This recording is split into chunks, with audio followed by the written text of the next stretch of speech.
Ezra 3:8.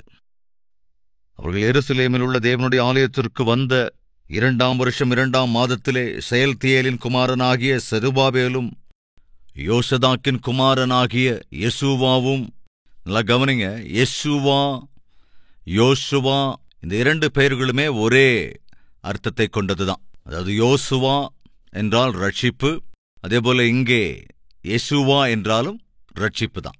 இயேசு ரட்சிப்பு. யோசுவா என்கிற பெயரிலிருந்துதான் இந்த யெசுவா என்கிற பெயரும், அதாவது யெசுவா என்றால் இயேசு என்று அர்த்தம். எனவே இயேசு கிறிஸ்துவையும் சில இடங்களிலே யெசுவா என்றும் கூட அழைத்தார்கள். யெசுவா என்று பிரார்த்தனை செய்வார்கள். ஏனென்றால் யோசுவா என்கிற பெயரிலிருந்து இயேசு என்கிற பெயர் வந்தது. இதற்கு இன்னொரு பெயர்தான் யெசுவா. இங்கே நாம் அந்த பெயரைத்தான் பார்க்கிறோம், யெசுவா. யெசுவாவும் மற்றமுள்ள சகோதரர்களும் எருசலேமுக்கு வந்த அனைவரும் ஆரம்பம் செய்து, எங்கிருந்து இவர்கள் விடுவிக்கப்பட்டார்கள் என்று கூட எழுதப்பட்டிருக்கிறது. கவனிங்க, சிறையிருப்பிலிருந்து விடுவிக்கப்பட்டார்கள். அப்படின்னா என்ன அர்த்தம்? அதுவரைக்கும் அவர்கள் அடிமைகளாகத்தான் வாழ்ந்தார்கள். ஆனால் தேவன் அவர்களை விடுவித்தார். விடுவிக்கப்பட்ட இவர்கள் என்ன செய்தார்கள்? தேவனுடைய பணியை செய்தார்கள். அதைத்தான் சொல்ல வருகிறேன். சகோதர சகோதரிகளே, நாம் எல்லோருமே ஒரு காலத்திலே பாவத்துக்கு அடிமையாக வாழ்ந்தோம், பாவத்தின் சிறையிருப்பில் இருந்தோம். ஆனால் தேவன் தம்முடைய மகா கிருபையினாலே விடுவித்தார். எதற்காக விடுவித்தார்? நம்முடைய ஆவிக்குரிய காரியங்களை பெருக்கிக் கொள்வதற்கு, ஆவிக்குரியவர்களாக வாழ்வதற்கு, ஆவிக்குரிய தேவனாகிய கர்த்தருடைய நாமத்தை மகிமைப்படுத்துவோம் என்று, அவருடைய ஆலயத்திலே அவரை ஆராதிக்க வேண்டும் என்று தேவன் ஆசைப்பட்டு நமக்கு சுதந்திரத்தை அருளினார். கவனிங்க, அன்று அவர்கள் என்ன செய்தார்கள்? சிறையிருப்பில் இருந்தவர்கள் விடுதலையை பெற்றுக்கொண்டு தேவனுடைய ஆலய பணியை ஆரம்பித்தார்கள். அதைத்தான் நாம் இங்கே பார்க்கிறோம். அவர்கள் ஆரம்பம் செய்து 20 வயது முதல் அதற்கு மேற்பட்ட லேவியரை கர்த்தருடைய ஆலயத்தின் வேலையை நடத்தும்படி வைத்தார்கள். ரைட். அதைத் தொடர்ந்து என்ன நடக்கிறது? 11வது வசனம். அவர்கள் நிறுத்தப்பட்ட பிறகு கவனிங்க, கர்த்தர் நல்லவர், இஸ்ரவேலின் மேல் அவருடைய கிருபை என்றும் உள்ளது என்று அவரை புகழ்ந்து கர்த்தரை துதித்தார்கள். சாதாரணமா ஆலயத்துக்கு வரும்போது நாம் என்ன செய்வோம்? பாடுவோம் இல்லையா? கர்த்தரை நாம் துதிப்போம். பாடல்களோடுதான் நாம் ஆராதனையை ஆரம்பிப்போம். முதலாவது நாம் தேவனை துதிப்போம். தொடர்ந்து தேவனை துதித்த பிறகு தேவனிடத்திலே பிரார்த்தனை செய்வோம்.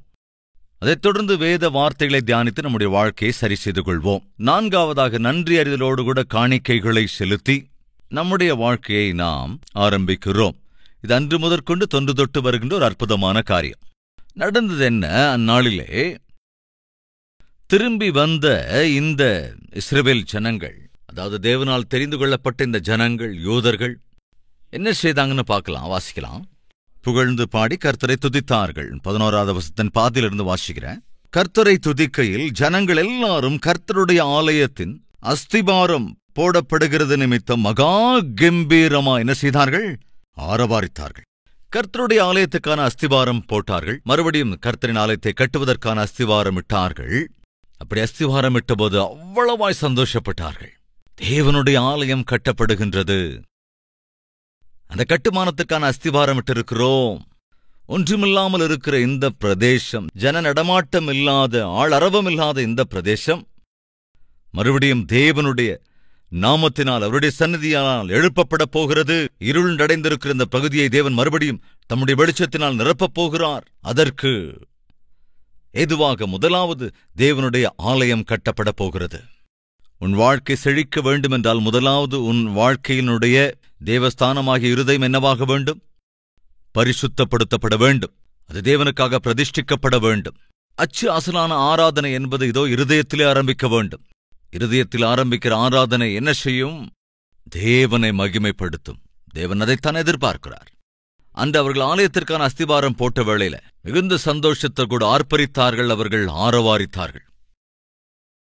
ஆனால் இதெல்லாம் நடக்கும்போது சில பேர் ஆட்சேபித்தார்கள். என்னது இதுக்கான அஸ்திவாரது? என்ன இங்க வந்து பண்ணிட்டு இருக்கீங்க என்று ஆட்சேபம் தெரிவித்தார்கள். அப்படி ஆட்சேபித்தவர்கள் வேறு யாரும் இல்லைங்க, அங்கே இருந்த யூதர்கள் தான். அங்கே இருந்த அதே ஜனங்கள் தான். பாபிலோன் தேசத்தின் சிறையிருப்புகளிலிருந்து விடுவிக்கப்பட்டு ஆலய கட்டுமானத்துக்காக தெரிந்து கொள்ளப்பட்டு தேவனுடைய சித்தத்தை, தேவனுடைய திட்டத்தை தொடருவதற்கு தேவனால் தெரிந்து கொள்ளப்பட்ட சிலர் எழும்பினார்கள். அங்க நடக்கிற அந்த அற்புதமான காரியத்தை பார்த்து அநேகர் ஆரவாரித்த போது இந்த சிலரோ அவர்கள் புலம்ப ஆரம்பித்தார்கள். அந்த புலம்பலை செருபாபேலால் பார்க்க முடியவில்லை. வாசிக்கலாம் வாங்க. ஜனங்கள் எல்லாரும் கர்த்தருடைய ஆலயத்தின் அஸ்திபாரம் போடப்படுகிறது நிமித்தம் மகா கம்பீரமாய் ஆரவாரித்தார்கள். முந்தின ஆலயத்தை கண்டிருந்த முதிர்வயதான ஆசாரியரிலும் லேவியரிலும் பிதாக்கள் வம்சங்களின் தலைவரிலும் அநேகர் இந்த ஆலயத்துக்கு தங்கள் கண்களுக்கு முன்பாக அஸ்திபாரம் போடப்படுகிறதை கண்டபோது மகா சத்தமிட்டு அழுதார்கள். எதுக்குங்க? கம்பாரிசன். இந்த ஜனங்கள், அதாவது யாரெல்லாம் இங்க இருந்தாங்களோ, யாருன்னு பார்த்தோம் இல்லையா? முந்தியிருந்த ஆசாரியர்கள், அதே போல லேவியர்கள், ஊழியக்காரங்க, ஊழியர்கள் தான் ஆட்சேபித்தார்கள். ஊழியக்காரர் வம்சத்திலிருந்து பெரியோர்கள் தான் அங்க இப்பொழுது நடக்கிற ஊழியத்தை பார்த்து அழுது புலம்பினார்கள். எவ்வளவு கவலைக்குரிய விஷயம்! தேவன் தெரிந்து கொண்ட இந்த ஜனங்கள் மூலமாக, தேவனால் தெரிந்து கொள்ளப்பட்ட செருபாபேலின் மூலமாக மறுபடியும் ஆலயத்தை கட்டுவதற்காக தேவன் அவர்களை தெரிந்து கொண்டு அஸ்திவாரம் போடுகையில் சாமானிய மனிதரெல்லாம் கூட மிகவும் சந்தோஷப்பட்டார்கள். மகாசத்தமாய் ஆரவாரித்து தேவனை துதித்தார்கள். ஆனால் அங்கிருந்த ஆசாரியர்கள், லேவியர்கள், என்ன இங்க இப்ப பண்றீங்க? என்ன பண்றீங்க? அஸ்திபாரம் எல்லாம் போட்டீங்க. ஆனா ஒரு காலத்துல சாலமோன் இதே ஆலயத்தை கட்டுறதுக்காக அஸ்திபாரம் போட்ட போது அது எப்படி இருந்தது தெரியுமா? எப்படி அந்த வேலையை அவன் ஆரம்பிச்சான் தெரியுமா? எஸ், சாலமோன் அற்புதமான அஸ்திபாரம் இட்டான். அற்புதமாக ஆலய கட்டுமானத்தை ஆரம்பித்தான். அதற்கு காரணம் தாவீது தான் இறந்து போவதற்கு முன்பு ஆலயத்துக்கு தேவையான எல்லாவற்றையும் சேமித்து வைத்திருந்தான். தாவீது 40 வருடங்கள் அற்புதமான அரசாட்சியை கொடுத்தான். பிரஜைகள் எல்லோரும் கூட தேவன் பட்சமாய் திரும்பும்படியாக அவன் அந்த ஜனங்களை திருப்பினான். தாவீது ஆளுகை செய்த அந்த நாட்களிலே இஸ்ரவேல் தேசத்தில் எந்த இடத்திலும் அந்நிய சம்பிரதாயங்களோ ஆண்டவருக்கு விரோதமான வேறு விதமான காரியங்களோ அந்த தேசத்தில் ஒரு இடத்திலும் கூட காணப்படவில்லை. அவ்வளவு அற்புதமான ஆளுகையை செய்து பிரஜைகள் எல்லோருக்கும் தேவ பயத்தையும் பக்தியையும் கொண்டு வந்த தாவீதின் ஆளுகையிலே பிரஜைகள் எல்லோரும் சந்தோஷமாய் முன்வந்து ஆலய கட்டுமானத்துக்கு தேவையான சகாயத்தை கொடுத்தார்கள். வெள்ளியை தர முடிந்தவர்கள் வெள்ளியை தந்தார்கள், பொன்னை தர முடிந்தவர்கள் பொன்னை தந்தார்கள். தேசம் எல்லாமே ஒன்று கூடி ஆலய கட்டுமானத்துக்கு தேவையான எல்லாவற்றையும் ஒன்று சேர்த்தார்கள். அதைத் தொடர்ந்து தேவன் சாலமோன் மூலமாக ஆலயத்தை கட்ட வேண்டும் என்ற தீர்மானத்தை எடுத்தபோது எத்தனையோ வேலையாட்கள் அங்கே வந்து சேர்ந்தார்கள். மிகவும் கைதேர்ந்த பணியாட்கள், the best people in all the areas of construction. அந்த கட்டுமானத்துல இந்த துறையை சார்ந்தவர்கள் வேண்டும், அந்த துறையில பெஸ்டாக கைதேர்ந்தவர்களாக இருந்தவர்களை கொண்டு வந்தான். சாலமோன் பெற்றிருந்த ஞானத்தின் அடிப்படையில், தேவன் சாலமோனுக்கு கொடுத்திருந்த செழிப்பின் அடிப்படையில், தாவீது சேர்த்து வைத்திருந்த சகல ஆசீர்வாதங்கள் எல்லாவற்றையும் ஒன்று கூட்டி அஸ்திபாரத்தை அமைத்தான். அதோட எப்படி ஒப்பிட முடியும்? அடிமைகளாக இருந்தவர்கள் இப்ப இங்க வந்திருக்கிறாங்க. அவங்க வர வரைக்கும் அந்த தேசமே ஒரு வெறுமையை போல் இருந்தது, இருளடைந்திருந்தது, ஜீவன் இல்லாமல் இருந்தது. சொல்லப்போனால் அந்த பட்டணமே எரிந்து சாம்பலாகி இருந்தது. எங்கு பார்த்தாலும் அந்த பட்டணம் சிதிலமடைந்த நிலையில் இருந்தது. அப்படிப்பட்ட சமயத்துல தான் முதல்ல அஸ்திபாரம் போட்டுடலாம், தேவாலயத்தை கட்ட ஆரம்பிச்சிடலாம் என்று செருபாபேல் அஸ்திவாரம் அமைத்த போது அதங்கத்தோடு தடை சொன்னவர்கள் யார் தெரியுமா? இடையூறு செய்தவர்கள் யார் தெரியுமா? ஊழியக்காரர்கள். எவ்வளவு பயங்கரம் பாருங்களேன்! அது கட்டாயம் செருபாபேலுக்குள்ளே ஒரு உற்சாகம் இழக்கச் செய்து விட்டது. ஊழியர்களே இப்படி செஞ்சா எப்படி? ஆசாரியர்களே இப்படி செஞ்சா எப்படி? வாங்க, நாம் செய்கிற முயற்சி சிறிய முயற்சியாக இருக்கலாம், ஆனால் அந்த சிறிய முயற்சியிலே தேவன் இருப்பார் என்றால் இந்த சிறு முயற்சியை தேவன் உயர்த்தி பெரிய காரியமாக்குவார். நாம் இங்கே சிறிய அளவில் தான் அஸ்திவாரத்தை போடுகிறோம், ஆனால் இந்த சிறிய அஸ்திவாரத்தை தேவன் ஆசீர்வதிப்பார் என்றால் ஒரு பெரிய ஆலயம் இங்கே கட்டப்படும். கால்வரி டெம்பிளை ஆரம்பித்த போது 25 பேர் தான். அந்த 25 பேரை பார்த்துட்டு இவ்வளவு சின்ன சபையை கொடுத்திருக்கீங்களா ஆண்டவரே? பால் யாங்கிச்சோ ஐயாவுக்கு பெரிய ஆலயத்தை கொடுத்தீர், ஜோயல் ஆஸ்டினுக்கு பெரிய ஆலயத்தை கொடுத்திருக்கீர், அல்லது இப்படி தேசத்தில் இருக்கிற அநேக ஊழியக்காரர்களுக்கு அநேக பெரிய பெரிய சபைகளை கொடுத்தீர். ஹைதராபாத்தில் இருக்கிற பெரிய ஊழியக்காரர் ஜி சாமியல் ஐயா அவர்களுக்கு பெரிய ஆலயத்தை கொடுத்தீர் அப்படின்னு நம்ம பார்த்து புலம்பிக்கிட்டு இருந்தா இன்னைக்கு இப்படி வளர்ந்திருப்போமா? ஒவ்வொரு ஊழியமும் இந்நாட்களிலே தேவனால் வல்லமையாய் பயன்படுத்தப்படுகிற ஒவ்வொரு ஊழியமும் சிறிய ஊழியமாகத்தான் ஆரம்பிக்கப்பட்டது, சிறியதாகத்தான் ஸ்தாபிக்கப்பட்டது. சதீஷ்குமார் இன்னைக்கு பார்த்து நிறைய பேர் புலம்புறாங்க. கவலைக்குரிய விஷயம்.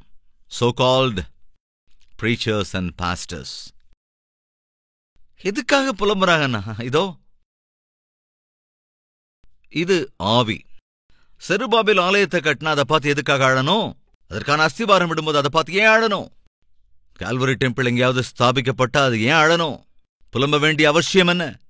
அவரவர் அழைப்பா அவங்கவுங்களுக்கு, அவங்கவுங்க சபை அவங்கவுங்களுக்கு, அவங்கவுங்க ஆலயம் அவங்கவுங்களுக்கு, அவரவர் ஊழியம் அவங்களுக்கு. தேவன் எனக்கென்ற ஒரு ஊழியத்தை அருளியிருக்கிறார். 40 சபைகளை ஸ்தாபிக்கும்படி சொல்லியிருக்கிறார். தேவன் சொல்லியிருக்கிறபடிதான். யோசிச்சு பாருங்க, அது அவ்வளவு சுலபமா? 40 சபைகளை ஸ்தாபிப்பது. ஏற்கனவே சொல்லியிருக்கிறேன். மண்டே கிளம்பி போவேன். டியூஸ்டே முழுவதும் ஊழியம், ராத்திரி வரைக்கும். தொடர்ந்து புதன்கிழமை நைட்டும் தேவ ஊழியம். அதைத் தொடர்ந்து வியாழக்கிழமையும் தேவ ஊழியம்தான். டே டைம் பிரயாணம் பண்ணி பிரான்ச்சஸ்க்கு போறேன். போய் அங்க ஊழியத்தில் பங்கெடுக்கிற அநேகரை தேவநாமத்தினால் பலப்படுத்தி சுவிசேஷம் அறிவிக்கிறவர்களெல்லாம் சந்திச்சு, அதுக்கப்புறம் கொஞ்ச நேரம் தூங்கி திரும்ப நைட் ஃபுல்லா தேவ வார்த்தையை பிரசங்கம் பண்ணி குறைஞ்சது 3 முதல் 4 மணி நேரம் தேவ வார்த்தைகளை பிரசங்கித்து, சில சமயங்களில் அதை முடிச்சு அப்படியே நைட்டோடு நைட்டா பிரயாணம் பண்ணி, ஃபர்ஸ்ட் ஹாஃப் செஷன் ஒருவேளை நம்பூர்ல நடக்குது அப்படின்னா செகண்ட் ஹாஃப் செஷனுக்கு ஒங்கோலுக்கு போக வேண்டி இருந்தா ஏறக்குறைய ஒங்கோலுக்கு போறதுக்கு 2 hours பிரயாணம். ஆனா நாங்க 1 hourல போய் சேரணும். ஏன்னா இடையில இருக்கிற அந்த 1 hour பிரேக்குக்குள்ள நாம அங்க போய் சேர்ந்துடணுங்கிறதுக்காக ரொம்ப ஸ்பீடா எல்லாம் போக வேண்டியிருக்கும். நடுராத்திரி பிரயாணம் பண்றதுங்கிறது அவ்வளவு சுலபம் அல்ல. இருந்தாலும் அப்படி பிரான்ச்ல இருந்து இன்னொரு பிரான்ச்சுக்கு நடுராத்திரியில சில சமயம் சாப்பிடக்கூட நேரம் இருக்காது. ஒரு சின்ன பாக்ஸ்ல கொண்டு வந்து கொடுத்துருவாங்க காருக்கு. இந்த பாக்ஸ்ல இருக்கிற ஃப்ரூட்ஸை சாப்பிட்டுட்டு அப்படியே போயிட்டே இருப்போம். இன்னைக்கு இந்த ஊழியம் இவ்வளவாய் செழித்திருக்கிறது என்றால் இதோ கிமிக்ஸ்னால இல்லைங்க, அவ்வளோ சாதாரணமா இல்லை. சிலர் சொல்றாங்க சதீஷ்குமார் கண்ணுங்க அங்கங்க அப்படி ஸ்கிரீனை வச்சிடறாரு. ஸ்கிரீன் வச்சுட்டா ஜனங்கள் வந்துடுவாங்களா? அப்போ நீங்களும் வச்சுக்க வேண்டியதானே? ஸ்கிரீன் வைக்கிறாங்க, ஜனங்கள் வந்துடுறாங்க. ஏன் நீங்களும் ஸ்கிரீன் வைங்களேன். ஸ்கிரீன் வைக்கிறதால மட்டும் ஜனங்க வந்துடுவாங்களா? தயவுசெஞ்சு கவனிக்கணும். ஒரு சபையை ஆரம்பிக்கிறதுனா பிரசவ வேதனை பட்டாக வேண்டும். பிரயாசப்படாம சபையை ஸ்தாபிக்கவே முடியாது. ஒரு ஊழியக்காரன் இருந்து பிரசவ வேதனையோடு கூட கடினமாய் உழைத்து தேவ வார்த்தையை போதித்து உபவாசம் இருந்து ஜெபித்து ஒவ்வொருவர் மீதும் அக்கறை காட்டும் போதுதான் கட்டாயம் ஒரு சபை ஸ்தாபிக்கப்படும். அப்போ கால்வரி டெம்பிள் ஆரம்பிக்கப்போ எதுக்கு 100கணக்கானவங்க 1000கணக்கானவங்க அப்படியே வர்றாங்க? ஏங்க ஆட்டோமேட்டிக்கா வந்துடுறாங்களா? நீங்க அவ்வளோ இருந்து கடினமா உழைச்சு கூட அவ்வளோ ஜனங்க வரதில்லையே. ஆனா கால்வரி டெம்பிளுக்கு எதுக்கு 1000கணக்கானவங்க வர்றாங்க? அது எப்படி சாத்தியமாகுது? ஸ்கிரீன் வைக்கிறாங்கனால வராங்க. அதே சொல்றேன், நீங்களும் ஸ்கிரீன் வைங்க, ஜனங்க வராங்களா? பெரிய பெரிய ஸ்கிரீனா வைங்க, ஜனங்க வராங்களா பார்க்கலாம். இல்லைங்க, கவனிங்க. கால்வரி டெம்பிளுக்கு எதுக்கு ஜனங்க வர்றாங்கன்னா அங்கே ஜீவனுள்ள தேவனுடைய சந்நிதியை அனுபவிக்கிறார்கள். தூய்மையான ஊழியம் அங்கே நடைபெறுகிறது. சபைக்கு வருகிறவர்கள் சபையை நேசிக்கின்ற சூழல் உருவாகிறது. சபை உறுப்பினர்களை குறிப்பாக பற்றிக் கொள்ளுகிற ஆவிக்குரிய நடத்தை அங்கே இருக்கிறது. அதற்கேற்ற ஊழியக்காரர்கள் இருக்கிறார்கள். சுயநலம் இல்லாமல் ஊழியம் செய்கிற ஊழியக்காரர்கள் இருக்கிறார்கள். கால்வரி டெம்பிள் ஊழியக்காரர்கள் ஹவுஸ் விசிட்டுக்கு போகும்போது ₹1 கூட காணிக்க வாங்குறது கிடையாது. கால்வரி டெம்பிள் ஊழியக்காரர்கள் ஒருவேளை விவாகம் நடத்தினால் அதற்கு ₹1 கூட காணிக்க வாங்குறதில்ல. கால்வரி டெம்பிள் ஊழியக்காரர்கள் ஒருவேளை ஒரு ஹாஸ்பிட்டலுக்கு போய் பார்த்தாலும் அல்லது ஒரு சுப காரியத்தில் பங்கேற்றாலும் ஒரு பர்த்டே ஃபங்க்ஷன்ல கலந்துகிட்டாலும் ₹1 கூட காணிக்க வாங்குறதில்ல. ஏனென்றால் அந்த ஊழியக்காரர்களுக்கு சேர வேண்டிய காணிக்கை கால்வரி டெம்பிள் மூலம் தரப்படுகிறது. எனவே எந்த ஊழியக்காரரும் காணிக்கைக்காக ஹவுஸ் விசிட்டிங்க்கு போறது கிடையாது.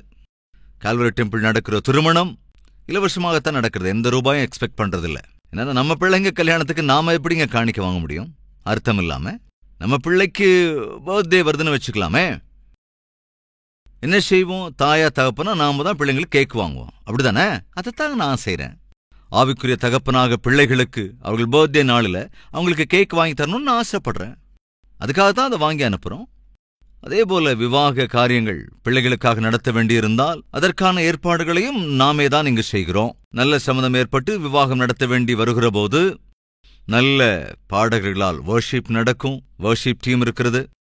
அழகாக டெக்கரேட் பண்ணி விடுவார்கள். அநேக ஊழியர்கள் வருவார்கள். விவாகத்தை நேர்த்தியாக நடத்துவார்கள். எல்லாவற்றையும் செய்வதற்கு ₹1 சார்ஜ் பண்றதில்ல. நம்முடைய கால்வரி டெம்பிளிலே விவாகம் ஃப்ரீயாகத்தாங்க நடத்தப்படுது. காரணம் என்ன? நம்முடைய பிள்ளைகளின் விவாகம். நம்ம பிள்ளைங்களோட விவாகத்துக்கு நாம எப்படி சார்ஜ் பண்ண முடியும்? என் பிள்ளைக்கு நான் கல்யாணம் பண்ண வச்சா நான் சார்ஜ் பண்ணுவேனா என்ன? என் பிரசங்கத்துக்கு சார்ஜ் பண்ணுனா, விவாகம் நடத்தி வைக்கிறதுக்கு நான் சார்ஜ் பண்ணுவேனா? கட்டாயம் சார்ஜ் பண்ணவே மாட்டேன். ஏன்னா அவங்க என் பிள்ளைகள். அதுதான் இங்கே நடக்கிற ஊழியம்.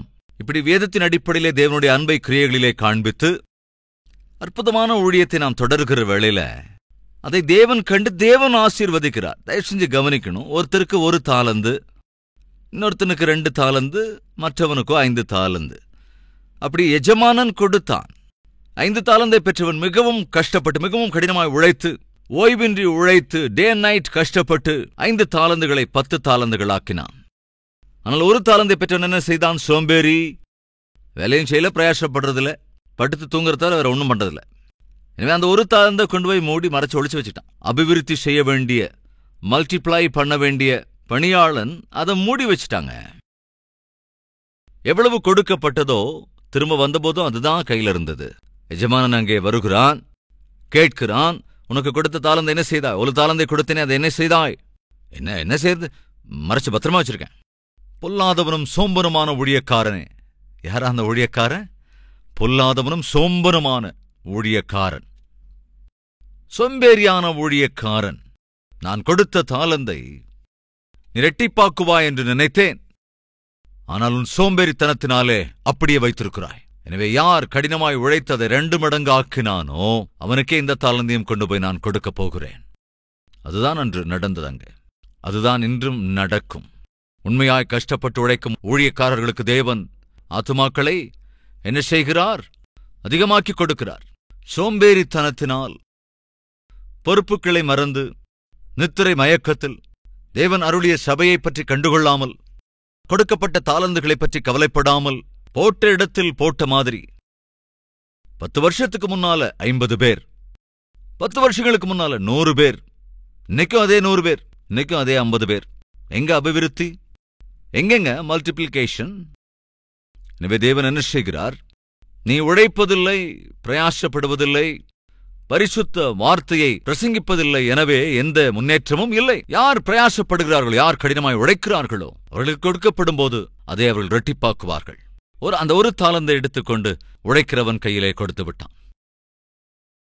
இந்த நாளிலே நாம் படுகிற பிரயாசங்களை தேவன் கண்டு, செய்கிற ஊழியத்தை தேவன் கண்டு, நம்முடைய ஊழியத்தை செழிக்க பண்ணும்போது அதை பார்க்கிற அநேகர் அழுது புலம்புகிறார்கள். என்னுடைய ஆத்துமாக்கள் எல்லாம் அவர் வாரிக்கிட்டு போயிட்டார். நான் என்ன உங்க வீட்டுக்கு வந்தனாங்க? அவங்க வீட்டுக்கு வந்து நான் என்ன கெஞ்சினா? உங்க சபைக்கு பக்கத்துல வந்து பேம்ப்ளெட் ஏதாவது நான் கொடுத்தனா உங்களுக்கு தெரியுமாங்க? நம்முடைய கால்வரி டெம்பிள் ஊழியங்களை குறித்து ஒரு காலம் ஒரு சபைக்கு முன்பாகவும் பேம்ப்ளெட் நம்ம கொடுத்தது கிடையாது. கால்வரி டெம்பிளை ஸ்தாபித்த நாளிலிருந்து இன்னைக்கு வரைக்கும் இதர சபைகளின் அருகே நம்முடைய கால்வரி டெம்பிள் சம்பந்தப்பட்ட பேம்ப்ளெட்ஸ் ஒன்னு கூட நம்ம தந்ததில்லை. நம்ம கால்வரி டெம்பிள் முன்னால பாருங்க, எத்தனை பேர் அப்படி கொடுக்கறாங்க. இந்த சபைக்கா நீங்க போயிட்டு இருக்கீங்க? வேண்டாம், எங்க சபைக்கு வாங்க, இதோ இதான் எங்க சபைன்னு இங்கேயே கொடுக்கறாங்களே. நாம் அதை பத்தியெல்லாம் கண்டுக்கிறது இல்லை. ஏனென்றால் நமக்கு பயம் இல்லை. சதீஷ்குமாருக்கு கால்வரி டெம்பிளை ஸ்தாபிச்ச அன்னையிலிருந்து இன்னைக்கு வரைக்கும் எப்பவும் பயம் இருந்ததில்லை. என்னுடைய சபையில் இருப்போர் அல்லது தேவன் எனக்கு கொடுத்த சபையில் இருப்போர் என்னை விட்டு எங்காவது போய்விடுவார்களோ என்னவோ என்ற பயம் இன்னைக்கு வரைக்கும் 1% கூட எனக்கு வந்ததில்லை. காரணம் என்னவென்றால் எனக்கு தெரியும் நான் என் பிள்ளைகளை எவ்வளவு நேசிக்கிறேன், அவர்களை எந்த வார்த்தைகளை கொண்டு போஷிக்கிறேன் என்பது. நான் எதுக்காக பயப்பட போறேன்? என்னுடைய பிள்ளைகளுக்கு வயிறார சாப்பாடு கொடுத்தா அவங்க பக்கத்து வீட்டுக்கு போயிடுவாங்களோ, அங்க போய் சாப்பிடுவாங்களோ அப்படிங்கிற பயம் எனக்கு இல்லவே இல்லைங்க. ஒருவேளை நான் அவங்கள கண்டுக்கலன்னா, அவர்களுக்கு போஷிக்க வேண்டிய ஆகாரத்தை தராமல் பசியோடு கூட அவர்களை கொல்ற மாதிரி நடந்துகிட்டா கண்டிப்பா அவங்க பக்கத்து வீட்டுக்கு தேடி போகத்தான் செய்வாங்க. ஆனா எனக்கு இருக்கிற பிரச்சனை என்னன்னா, பிற சபையை சேர்ந்தவர்கள் ஒருவேளை நம்ம கால்வரி டெம்பிளுக்கு வந்து சாப்பிடும்போது நான் என்ன செய்வேன்னா, அவர்கள் நம்முடைய பிள்ளைகள் இல்லாவிட்டாலும் கூட அவர்கள் வயிறார ஆவிக்குரிய ஆகாரத்தை தந்து கொண்டிருக்கிறேன். அதைத்தான் கால்வரி ஊழியம் செய்கிறது. இருந்தாலும் கட்டாயம் சொல்கிறது என்ன, பிற சபையை சேர்ந்த யாராவது ஒருவேளை கால்வரி டெம்பிள் ஆராதனையில வந்து பங்கெடுத்துக்கிட்டீங்கன்னா தயவு செஞ்சு உங்க சபையை விட்டுடாதீங்க, உங்க ஊழியக்காரரை அலட்சியப்படுத்தாதீங்க, உங்க தசமபாக காணிக்கையை கால்வரி டெம்பிளுக்கு கொண்டு வராதீங்க, உங்க காணிக்கையை கொண்டு வந்து கால்வரி டெம்பிளுக்கு கொடுக்காதீங்க என்று திட்டவட்டமாய் சொல்லுகிறேன். இலவசமாய் வந்து தேவ வார்த்தையை கேளுங்க, தேவையான ஆவிக்குரிய பலனை பெற்றுக்கொண்டு மறுபடியும் உங்க தாய் சபைக்கு போய் அங்க இருக்கிறவங்களை உற்சாகப்படுத்துங்க. யாருன்னு இன்னைக்கு சொல்றாங்க?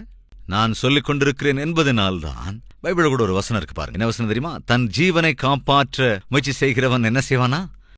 அதை இழந்து போய்விடுவானா. தன் ஜீவனை இழக்க தயாராக இருக்கிறவன் தான் தன் ஜீவனை காப்பாற்றிக் கொள்ளுகிறான். எல்லாருக்கும் தெரிஞ்ச சத்தியம் தான் அது. நாம் எதை செய்கிறோமோ தேவன் அதை கண்டு நம்மை அபிவிருத்தி அடைய பண்ணுவார். எதுக்காக புலம்பணும்? கவனிங்க, செருபாபேல் தேவ சித்தத்தின்படி ஆலயத்திற்கான அஸ்திபாரம் போட்ட போது அழுகையோ அழுக, புலம்பலோ புலம்பல். யாரு? பிரதான ஆசாரியர்களும் லேவியர்களும். யாருங்க இவங்க எல்லாரும்? ஊழியம் செய்கிறவர்கள். செருபாபேலுக்கு ரொம்ப வேதனையா போச்சு, ரொம்ப சோர்ந்து போயிட்டான். தயவு செஞ்சு கவனிக்கணும். தலைவன் சோர்ந்து போனால் நஷ்டமா? அதுதான் இன்னைக்கு செய்தியினுடைய தலைப்பு. தலைவன் சோர்ந்து போனால் அது நஷ்டமா? எஸ், ரொம்ப நஷ்டம். கணவர் கடினமா உழைப்பாரு, பிரயாசப்படுவாரு, பசி பட்டினி கிடந்து உழைப்பாரு. ஆனா மனைவி ஆட்சேபம் தெரிவிச்சுக்கிட்டே இருப்பாங்க, எல்லாத்துக்கும் குறை சொல்லிக்கிட்டே இருப்பாங்க. ஒரு 10,000 ரூபாய் வர்றதுக்கான கணவர் அவ்வளவு கஷ்டப்படுவார், அவ்வளவு பிரயாசப்படுவார். வீட்டுக்கு வந்ததுக்கு அப்புறம் வாங்கின சம்பளத்தை கொண்டு வந்து மனைவிட்ட கொடுத்து ஜாக்கிரதையா வீட்டு செலவை கவனின்னு சொன்னா, ஆமா 10,000 கொடுத்து இது வீட்டு செலவு எல்லாத்தையும் பார்க்க முடியுமா?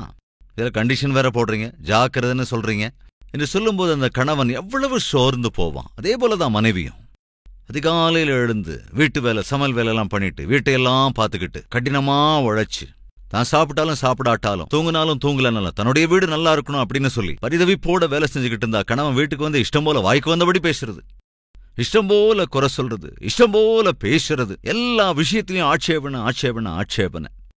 அந்த மனைவி எவ்வளவு தவிச்சிருவா, எவ்வளவு சோர்வுக்கு ஆளாகி விடுவாள்.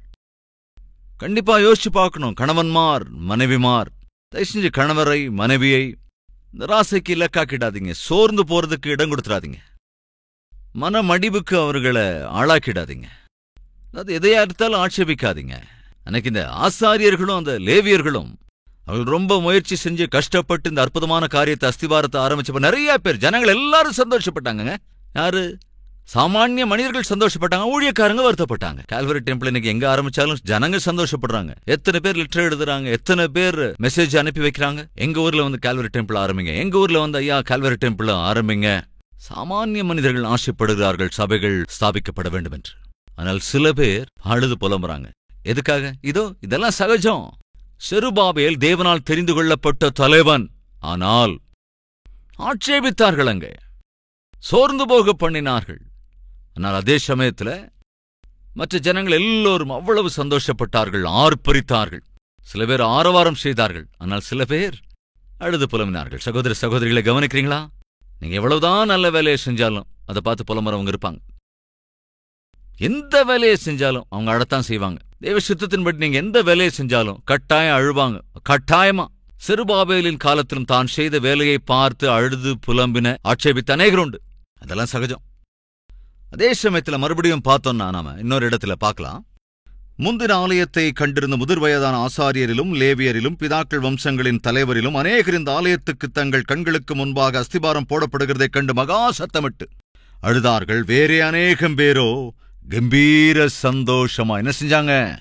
ஆர்ப்பரித்தார்கள். ஜனங்கள் மகா கம்பீரமாய் ஆர்ப்பரிக்கிறதுனால் அவர்கள் கவனிங்க, அவர்கள் சத்தம் வெகு தூரம் கேட்கப்பட்டது. ஆனாலும் சந்தோஷ ஆரவாரத்தின் சத்தம் என்னதென்றும் ஜனங்களுடைய அழுகையின் சத்தம் இன்னதென்றும் பகுத்தறிய கூடாதிருந்தது. கவனிங்க, என்ன சத்தம்? அழுது புலம்பலின் சத்தம், அதே சமயத்துல சந்தோஷப்படுகிறவர்களின் சத்தமும்.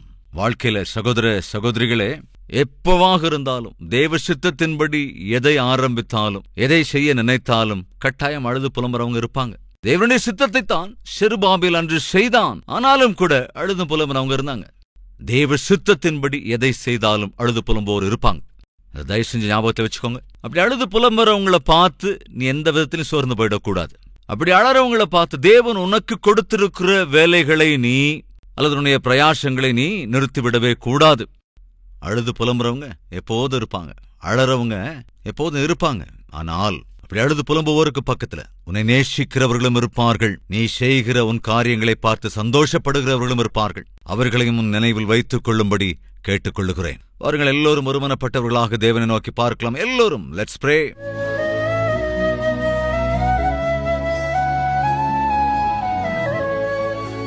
பரிசுத்தமுள்ள பிதாவே, மேன்மையான உம்முடைய வார்த்தைகள் மூலமாக எங்கள் ஒவ்வொருவரோடும் பேசியிருக்கிறதற்காக நன்றி ராஜா.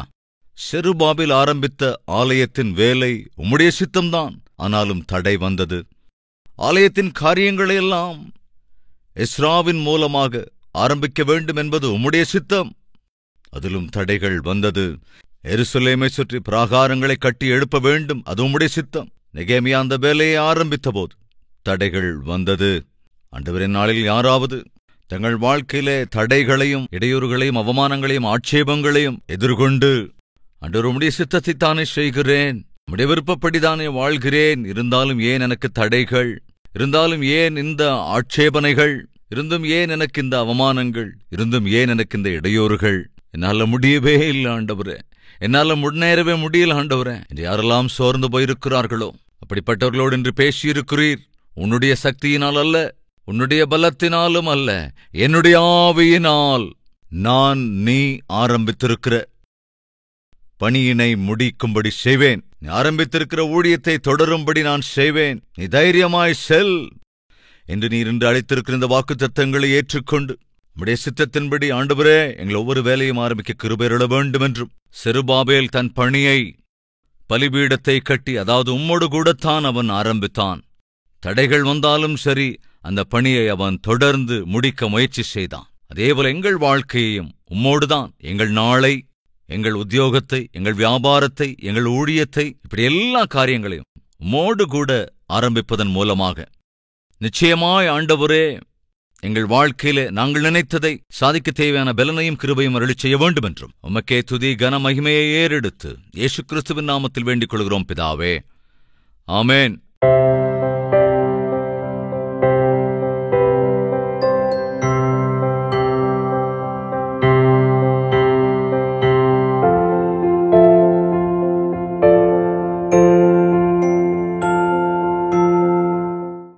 எங்கள் முகவரி: கல்வரி, தபால் பெட்டி எண் 30, குக்கட்பள்ளி, ஹைதராபாத் 72.